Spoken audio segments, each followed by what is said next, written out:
Praise the Lord. Hallelujah. Pinakamataas na pagpupuri, pagpapasalamat, pagtakila sa ating pinakamamahal na Panginoong Jesucristo. Bibigay po ako ng dobling paggalang sa ating pong beloved, Honorable Pastor Wilby Estrada Almeda, sa kanila pong mga mahal sa buhay. Ganun din po sa inyong mga kapatiran, baguhan man, at datihan. Praise the Lord! Bago po ako napunta sa ating banal na gawain, galing din po ako sa mga iba-ibang tinatawag nilang born-again Christian. Huli ko pong pinanggalingan, Apostolic Pentecostal. Tuwan-tuwa po ako.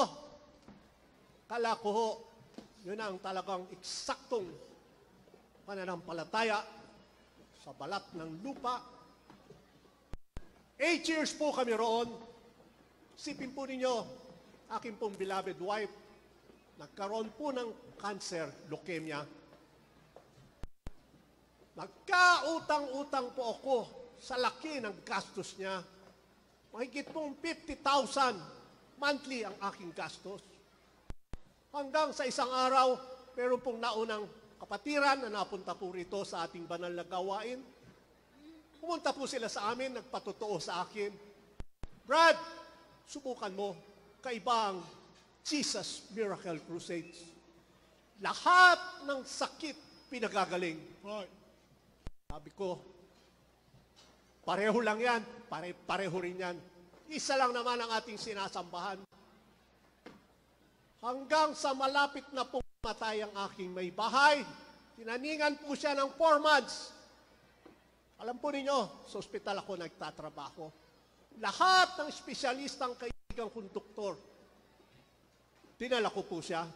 Ganun din po, lahat sila nagsasabi, Sir Molina, 4 months na lang itatagal. Maswerte ka pag lumakpas. So, nilapit po namin yan sa aming mahal na pastor. Nilehans po siya. After a week, wala pong nangyari. Hindi po gumaling ang aking may bahay. Hanggang sa nag-decide po kami na pumunta rito sa ating banal na gawain. Kinausap po kami ng mga church worker, hindi po ang ating mahal na pastor. Nagpabautismo po kami, naniwala po kami. Inobserbahan po namin. Sabi po sa akin ng worker, Brad, huwag mo nang painumin ng gamot. Tignan mo kung pagagalingin siya ng mahal na Panginoon. Right. So, natuwa po ako. Sa laki ng aking gastos, mahigit 50,000 a month, hindi na ako magkakagastos. Hindi ko pinainom ng gamot. Alam po ba ninyo, dinuktungan ng mahal na Panginoon ang kanyang buhay. 15 years siyang nabuhay bago siya kinuha ng mahal na Panginoon. Gaano katotoo ang ating tinuturo ng ating beloved evangelist. Totoo lahat ang nasa Bible, nagkaganap sa ating buhay. Hindi tulad sa kanila, hindi nagaganap. Kasinungalingan lahat ang tinuturo nila. Pero sa ating banal na gawain, totoo lahat ang tinuturo ng ating beloved pastor.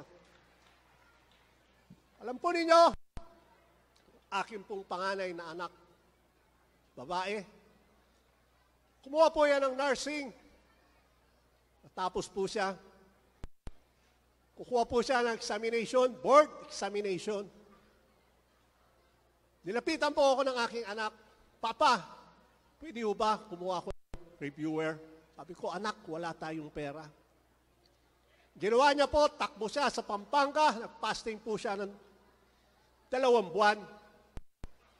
Pagkatapos po, kumuha po siya ng board examination. Isang take lang niya po ng board examination.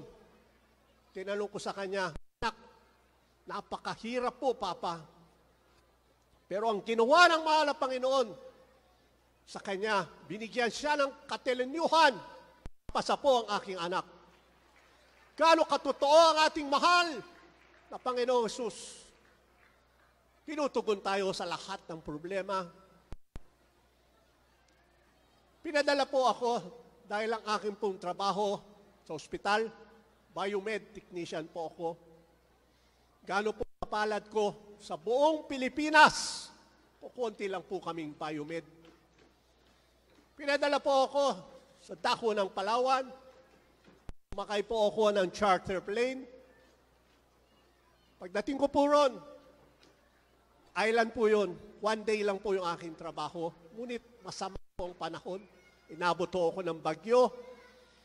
Wala po akong way para makauwi dito sa ating lugar. So inabot po ako ron ng kulang-kulang 1 linggo. Nagmadali po ako umuwi. Sabi ko, wala bang way para ako makauwi? Meron ho. Maglalansya kayo hanggang Mindoro. Maski ho masama ang panahon, sumakay ako ng lansya. Mahigit po 10 hours. Pagdating po ng 5 hours, napakasama ko ng panahon. Kinakabahan ako, lahat kami sa lansya natatakot. So, kanya-kanya po kami pray. Kumakanta po ako ng papuri sa ating mahal na Panginoon. Ano po ba't kinain ng ipo-ipo sa dagat yung aming lansya? Binilang ko po yan, umikot po yan ng 4 na ikot. Pagdating po ng 4, tinaas ko po ang aking kamay. Mahal na Panginoong Jesus, tulungan niyo po kami. Iligtas niyo po kami rito sa tiyak na kapahamakan. Alam po ba ninyo, meron pong angel na kumuha sa amin, inalis po kami ito sa ipo-ipo. Gaano katotoo ang ating mahal na Panginoon, dinidinig lahat ng ating mga panalangin. Nasabi ko po sa inyo, biomed po ang aking trabaho. Isa po siguro ako sa pinagpala ng mahal na Panginoon. Kaiba ang binigay sa aking karunungan. Alam po ninyo, bago ako napunta rito, ang aking pong kontrata sa ospital, 1,000, 5,000. Pinakamalaki na po yung 10,000 na kontrata. Narinig ko po, tinuturo ng mahal na pastor, magbigay sa ating banal na gawain at kayo'y pagpapalain. Aba, gusto kong pagpalain din ako ng mahal na Panginoon.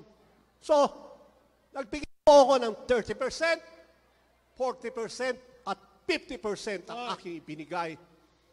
Ano ang ginawa ng mahal na Panginoon? Pinagpala ako ng mahal na Panginoon. Alam niyo po ba, sa ngayon, ang aking mga kontrata, mahigit pong 100,000 per contract. Gaano katotoo ang tinuturo ng mahal na pastor? Pagbigay at tayo'y pagpapalain. Ang lahat ng pinakamataas na pupuri, pagpapasalamat sa atin lang pong mahal na Panginoong Jesucristo. Salamat po. Praise the Lord! Glory, glory to God. God bless you po, Beloved Father Teodorico Molina.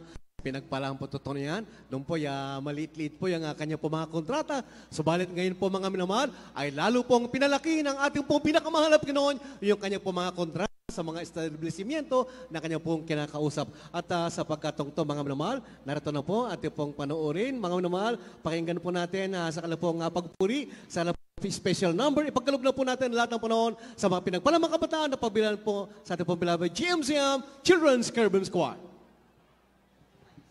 Praise the Lord po from the book of Psalms, chapter 107, verse 8. That man would praise the Lord for His goodness and for His wonderful work to the children of men. Amen.